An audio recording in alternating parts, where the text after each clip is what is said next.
જય સ્વામી વિદ્યાર્થી મિત્રો, આજે આપણે ધોરણ 9 હિન્દીમાં કાવ્ય 4 કર્ણ કા જીવન દર્શન આપણે જોવાના છીએ. મિત્રો પહેલા તો આપણે કર્ણ કોણ છે એ આપણે સમજી લઈએ. તો કર્ણ છે એ મહાભારતનું પાંડવોનો સૌથી મોટો પુત્ર, કુંતાજીનો આ પુત્ર છે. સૂર્ય ભગવાનના મંત્રથી કુંતાજીને આ પુત્ર પ્રાપ્ત થયું. લગ્ન પહેલા એક ઋષિએ કુંતાજીને 6 મંત્ર આપ્યા: વાયુદેવ, સૂર્યદેવ, ઇન્દ્રદેવ, યમદેવ. તો અલગ અલગ. પણ 12 વૃત્તિથી 18 વર્ષની રાજકુમારી આ કુંતાજી 12 વૃત્તિથી એને આ મંત્ર સીધા વિશ્વાસ ન બેઠો એટલો પ્રયોગ કર્યો. અને પ્રયોગ તે સૂર્યનારાયણ ભગવાનની સામે એને આ મંત્ર બોલ્યા અને મંત્રના પ્રયોગથી સૂર્યનારાયણ ભગવાન હાજર થયા અને એના યોગથી આજે બાળક જન્મો. એ બાળક કર્ણ જે છે એ જન્મ સાથે કવચ અને કુંડળ એ સાથે તેજસ્વી પુત્ર હતો. એટલા માટે કુંતાજી પાસે રાખવામાં આવ્યો. પરંતુ આ ઘટનાને કારણે પિતાજીએ એને નદીમાં તરતો મૂકી દીધો અને હસ્તિનાપુરની અંદર આવ્યો. ત્યાં એને એક સારથી લીધો. સારથી પત્ની રાધા મોટો કર્યો, રાધે એનું નામ છે. આ કર્ણ જે છે એને મહારથી કર્ણ એવું નામ છે. સાથે ખૂબ દાન કરતો, દાન ઝડપી આ કાયમ આવશે કે હાથથી હંમેશા દાન એ કરતો અને એટલું દાન કરતો કે દાનેશ્વરી કર્ણ એવું નામ છે એનું પડી ગયું. મહાભારતની અંદર ઇન્દ્રનો પુત્ર અર્જુન એની સામે લડવાનો હતો. એને ખબર પડી ગઈ એટલે એને આ કર્ણને મારી નાખવા માટે કવચ કુંડળ માંગ્યું. બ્રાહ્મણ સ્વરૂપ આવ્યા અને એને ઇન્દ્રને કવચ કુંડળ આપ્યા તોડીને જન્મથી જોડેલું હતું આ કવચ. ને આને માટે ઇન્દ્રએ એને કીધું તો આથી દાનેશ્વર કર્ણ જ્યાં સુધી આ સૂર્યચંદ્ર છે ત્યાં તારી વાત છે ત્યાં અમર રહેશે. અને સાથે આ ઇન્દ્રએ એને કીધું કે આલિયા અસ્ત્ર અને ઉપયોગ તો કરશે, કોઈ પણ જગ્યાએ ઉપયોગ કરીશ તો આનો તાકાત એટલી છે કે ગમે હોય એટલું સામે હોય કે મૃત્યુ પામે. અને કર્ણે એનો ઉપયોગ છે એ પાંડવ પુત્ર ઘટોત્કચ બન્યો. તો આ કર્ણનું જીવન છે કેવું મહાન છે એની બાબતો એ આપણે જોવાની છે. રામધરીસિંહ દિનકર આના લેખક છે. प्रस्तुत खंड काव्यांश में रश्मिरथी महादि कर्ण के करुण किंतु भव्य जीवन का मीमांसा करने वाले खंड काव्य हैं.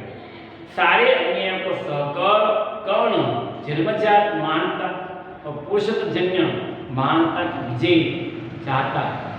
अंत में जब पांडव श्रेष्ठ के रूप में सब कुछ प्राप्त करने का गौरव उसके सामने आता है तब भी वो अविचलित नहीं होते. जिसने आज तक साथ दिया उस मित्र को किसी मोड़ पे छोड़ना नहीं चाहिए. कारण શું કે દુર્યોધને એને મિત્ર બનાવ્યો, એને અગ્નિદેવનો રાજા બનાવ્યો, એનો ખાસ મિત્ર બની ગયો અને એટલા માટે લડવા માટે તૈયાર છે દુર્યોધન તરફ પાંડવોની સામે. तो आ बड़ी बात हम अपील से कर्ण को पांडवों के पक्ष में ले जाने के लिए उससे मिलते हैं कौन? कृष्ण एवं इनकी माता.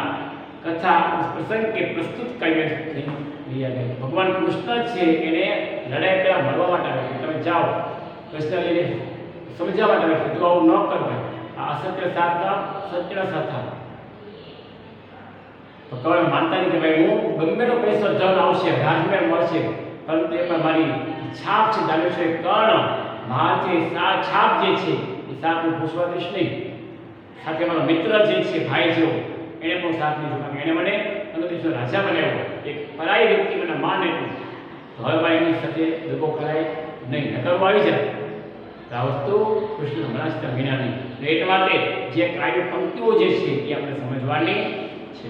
ગાન કરીએ પહેલા આપણે वैभव विलास की चाह नहीं, अपनी कोई परवाह नहीं, बस ये चाहता हूँ केवल ज्ञान दान की देव सरिता नहीं. कर्तव्य से जगती रहे सदा, निर्धन को भरती रहे सदा। तुच्छ है क्या राज्य के, क्या है केशव, पता कि क्या नर प्राप्त वैभव, चिंता प्रभुत्व, अल्पहास, कुछ चाकचक्य, क्षण विलास, पर वह भी यही गवाना है, कुछ साथ नहीं ले जाना है।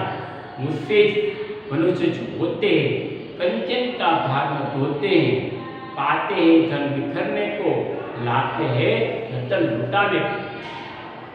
तो आटली વખતે આપણે જોવાની છે શું કીધું આગળ? વૈભવ વિલાસ की ચાહ નહીં. દાનેશ્વર કર્ણ કેમ છે? તો કે અંકલેશ્વર રાજા બન્યો, લોકો પર રાજ્ય કર્યું, એને કારણે ધન દોલત, સોના ચાંદી, હીરા માણેક, હાથી ઘોડા, મહાન તો બધું એક પાસે ખૂબ થયું હતું. તો વૈભવ વિલાસની મારે જરૂર એની ચાહના નથી. अपनी कोई परवाह नहीं कि आगे पाछे कोई है नहीं, लग्न कर्या छे बाळको,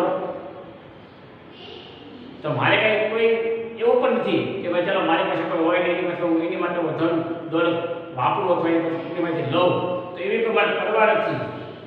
बस यही चाहता हूँ केवल लाभ की देव सरिता नहीं कि मारा हाथी, बस यही चाहता हूँ, फक्त एटલું જ ઈચ્છું છું કે દાનની આ મારા હાથથી આ દાન છે, ધન છે એ લૂંટાતો, દાન છે કરતો, મારે કાંઈ જોતું નથી, મારા પૈસા ધન દોલત કાંઈ જોતું નથી, ફક્ત મારી પાસે જે છે એ લોકોને આપું, શેર કરું, એવું કહેવા માંગે છે.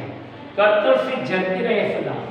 કર્તવ્ય એટલે હાથ, મારા હાથથી આ દાનની સરિતા એ જતી રહે, નિર્ધન को भरती रहे सदा. કે ગરીબ છે, જેની પાસે ધન નથી, બરાબર, કંગાળ જે છે એને હું હંમેશા દાન કરતો રહું, ધન છે લૂંટાવતો રહું. તો મારી પાસે કંઈ પરવા નથી, ફક્ત હું ઈચ્છાવું છું કે લોકો છે એ મારું દાન સ્વીકારે, તો એને આપું, નિર્ધન છે એ મારું દાન લે અને મારા હાથથી આ દાન છે હું દેતો રહું. तुच्छ राज्य क्या है कैसो કે દાદા તમે અહીંયા આવ્યા છો તો પાંડવોને માફી કરી દો, હું આ મિત્ર ત્યાગ પણ કરું, એની શું રાજ્ય તમારી પાસે છે જ, રાજ્યની મારી કોઈ પરવા નથી. પતા ક્યાં નર પ્રાપ્ત રહેવું, પાતા કે નર એટલે માણસ, માણસ શું પ્રાપ્ત કરે છે? આજે આપણે કોઈ વ્યક્તિ જો પૃથ્વી પર જન્મે તો એ કોઈ વસ્ત્ર વગરનો જન્મ, મૃત્યુ થાય ત્યારે પણ એ વસ્ત્ર એનો તો ઉતાર નાખવામાં આવે છે, એટલે હાથમાં કાંઈ લઈને જતા નથી. કોઈ વ્યક્તિ સોનું ચાંદી હીરા માણેક લઈને જેલમાં નથી, અથવા મૃત્યુ થયા પછી પણ એ પાસે ધન દોલત બેગની ચોપડી લઈને જતો નથી, પૈસા લઈને જતો. લોકો જે છે એ મૃત્યુ શરીર ઉપરથી કપડું પણ ઉતારી નાખે છે. એનો મતલબ શું થયો કે ભાઈ સાથે કાંઈ લઈ જવા નથી, સાથે કંઈ આવવાનું નથી, ખાલી હાથે ગયા છીએ ને ખાલી હાથે આવ્યા છીએ, ખાલી હાથે જવાના છીએ. તો આ વૈભવ, આ ધન દોલત, આ રાજ્ય એને કાંઈ મારે પરવા નથી. મેં જુઓ એક મહાન સિકંદર એની વિશ્વ વિજેતા પર નીકળ્યો. આ સિકંદરે એવું કીધું હતું કે મારે મૃત્યુ થાય પછી તમારે મારા હાથ બહાર ફૂટા રાખવા. કારણ કે સિકંદર તો મહાન તાકાતવાળો છતાં પણ એનો રાજ્ય, એનો ધન દોલત, એના મિત્રો એ બધું પડ્યું રહ્યું, એ બધું ખાલી હાથ એ ઉપર ગયા છે. આ વસ્તુ શું છે તો કે ભાઈ હંમેશા આપણી સાથે આપણા ગુણ, આપણા કર્મ એ આગળ આવવાના છે. દાન કરું છું, દાનનો મહિમા મારી સાથે આવશે, ધન દોલતની મારી સાથે આવવાના નથી, એટલે મારે કાંઈ એની જરૂર નથી. મારું દાન કરું, લોકો આનંદ કરે, ગરીબ છે એ આનંદ કરે, એ મારી ભાવના છે. ચિંતા પ્રભુ અલ્પહાસ, કુછ ચાકચક્ય, ક્ષણ વિનાશ. શું કીધું? ચિંતા પ્રભુ, જો જેટલો પૈસો હોય, જેટલું ધન હોય તે ચિંતા પણ રહે. અલ્પહાસ, આ થોડુંક હાસ્ય જે છે એ કુછ ચાકચક્ય. ચાકચક્ય એટલે આજે સોનું ચાંદી, આ જલસો જે છે ચાકચક્ય, એની જે પૂરો તેજ છે, પ્રકાશ છે, એવા મારું જીવનથી રહે છે. કુછ ક્ષણ વિનાશ, આ બધું અલ્પહાસ, થોડુંક હાસ્ય, ચિંતા, અને આ ચાકચીક એ કુછ વિલાસ એ કુછ ક્ષણ થોડા ક્ષણ સુધીમાંથી એ રહેવાની છે. 18 વર્ષે, કોઈ 22 વર્ષે, કોઈ 25 વર્ષે, કોઈ 40-45 વર્ષે, કોઈ 60-70 વર્ષે, કોઈ 80-90-100 વર્ષે માણસ મૃત્યુ તો થવાનું જ છે. કાંઈ સાથે લઈને જ જવાના, કાંઈ સાથે આવવાનું નથી. તો આ બધું કુછ ક્ષણ થોડાક સમય માટે આ વિલાસ, આ ભોગ વિલાસ છે. પર વપી યહી ગવાના, આ બધું જે છે એ પણ આપણે મૂકીને જવાનું છે, સાથે ક્યાં લઈ જવાનું નહીં, કુછ સાથ નહીં લઈ જાના હે. આ જે પણ ધન દોલત વૈભવ આપણું જે વસ્તુ જે છે, મિત્રો છે, કુટુંબ છે, એ બધું આપણે મૂકી અને સ્વર્ગે સીધાવાના છીએ. આપણે કાંઈ સાથે લઈ જવાના નથી. મુझसे મનુષ્ય જો હોતે કંચન કા ભાર ન ઢોતે, કે મનુષ્ય જે છે કંચન ને સોનું, એ સોનાનો ભાર એ સહી શકતા નથી. पाते तब बिखरने को, लाते तब लुटाने को. ધન बिखरने को, પૈસા ધન છે વેચવા માટે, લોકોને આપવા માટે છે. લાતે ધન તબ લૂંટાને, એટલે ઘરેણા. આ બધું કાંઈ આપણી પાસે રહેવાનું નથી. આ બધું જે છે એ દાનની સરિતામાં આપણે લઈ દેવાનું છે.